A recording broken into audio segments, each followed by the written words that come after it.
Alright everybody, so I'm back again with another review. This is the Bay Area's only toy reviewer, Carl, and I am here today reviewing Mezco toys. Mortal Kombat, Scorpion. Really? Scorpion and Sub-Zero are the only two figures that I really need to review, right? Because, like, all these marks only really like Sub-Zero and Scorpion.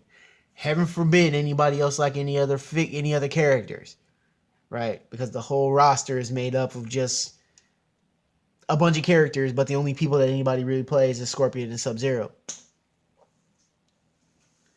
But I digress. This guy comes with a few accessories that look really nice. He comes with 2 swords and 2 get over here chains. He also comes with 2 hands, 2 open like parry hands, open get over here hands.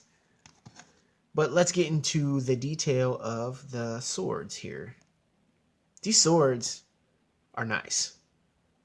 Like, they're very nicely detailed. He holds them very nicely. And this is something that they could have easily just... I'm trying to get this to focus. There we go. It's something that they could have easily just gotten wrong. They could have just phoned it in. And they didn't do that. You got some silver paint here. Ooh. There you go. Got some silver paint here, some gray paint there, brown paint here, gray paint there. Looks good. This is the other sword. Same thing. Same identical blade. He comes with 2 spear chain hands.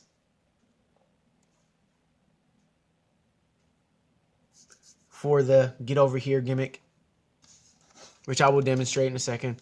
And he comes with 2 chains. 2 chains! He comes with 2 chains here, which are... Let me see if I can make this focus. Which are nicely detailed, really, for being as small as they are. The chain sort of looks a little globby, but I give it a pass because it's a really good effort. It really is. And I can't say enough good things about these figures. The blade itself on the chain looks really nice, in my opinion. It's got all these little bits, and they could have got that wrong. They could have got that real wrong, but they didn't. So, the get over here gimmick. So, you remove the one hand, right?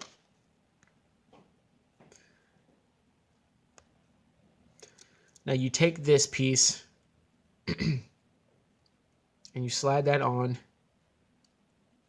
like so. Be very careful because this could easily break. It's very delicate. Pop that on like that, right? Get my hand out of the way. Pop that on just like that. And then what you do is you reinsert this back into his wrist. Like so. There you go. And it gives you that look. Also, as you can see, he holds his sword, or his swords, just fine. Okay, so now into the articulation. His arm does go around 360. He has a elbow swivel that gets you around 360, which is nice. He has a wrist swivel. He also has a hinge in his wrist. Gets you forward to about there, back to about there. It's the same thing with the other side. So I'm not going to get into it. He has a leg that gets you out to about chair. Back to about there. He also has the same sort of knee swivel as the Sub-Zero that I have. He also has a upper thigh swivel, which is hidden beautifully.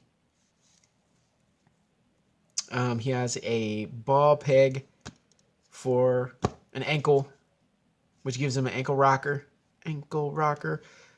Nothing. He gets nothing back, just about that much. Nothing forward, really. He also has, whereas Sub-Zero's waist articulation is underneath his dressing, this is on top. So you actually can get him around 360. but you get him a little bit forward and a little bit back. But for whatever reason, I'm cool with it. Like, I'm absolutely fine with it. His mask used to come off, but I had a problem, and you would be able to see under his mask. It's not like a skull or anything like that, or anything cool like that. He doesn't come with any additional heads, but the mask kept falling off, and I would often have a problem with his mask falling off. But because I never felt the need to take his mask off to show his human face, I just sort of glued it on. Yeah, I know. But he's got this hood here, which his head goes around 360, gets you up to about there, down to about there, side to side. And it is all good.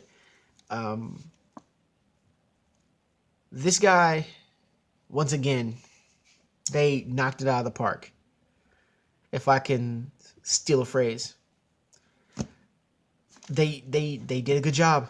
They really did. I couldn't recommend these guys more, and I'm not just saying that because of the influence of who recommended I get these in the first place.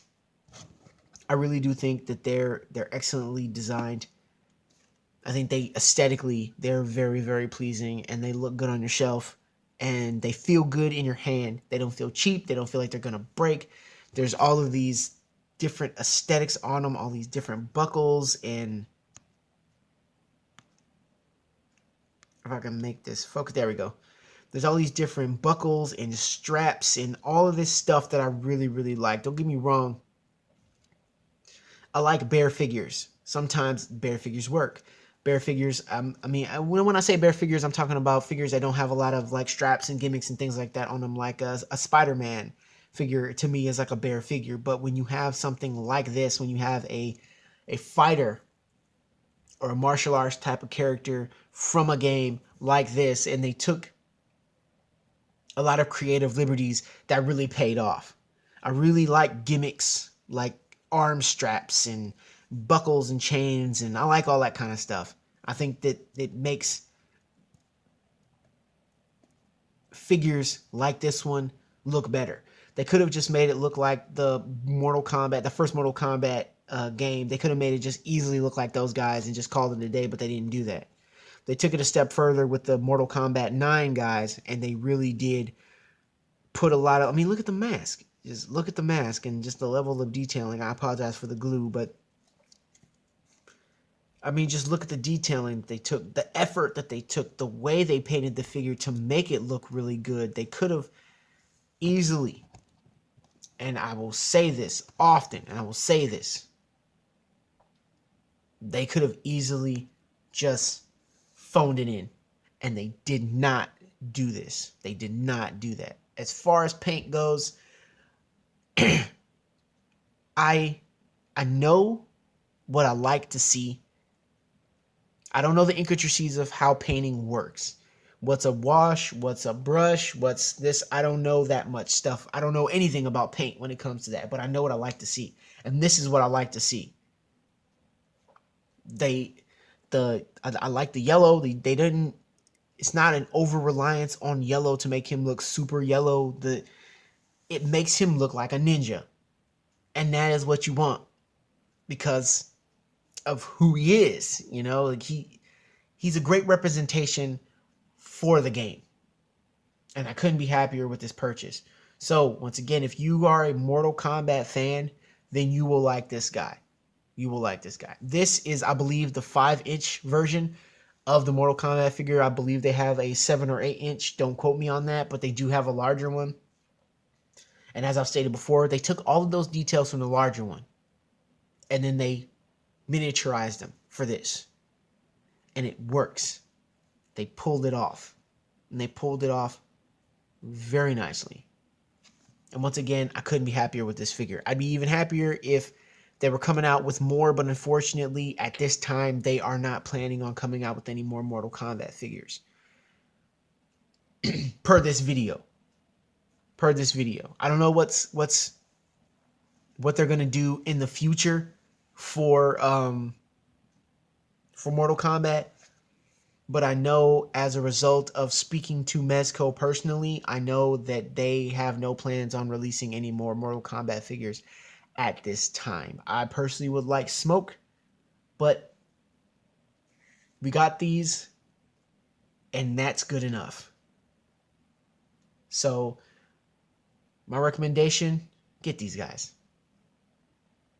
I like these Mortal Kombat figures. I'm not really a Mortal Kombat guy as far as knowing the storylines and things like that, but I know what I like to see. Aesthetically, this guy is very pleasing. I very much enjoy messing with this guy. I know how that sounded. But until next time, this is the Bay Area's only toy reviewer, Carl, and I will see you next time.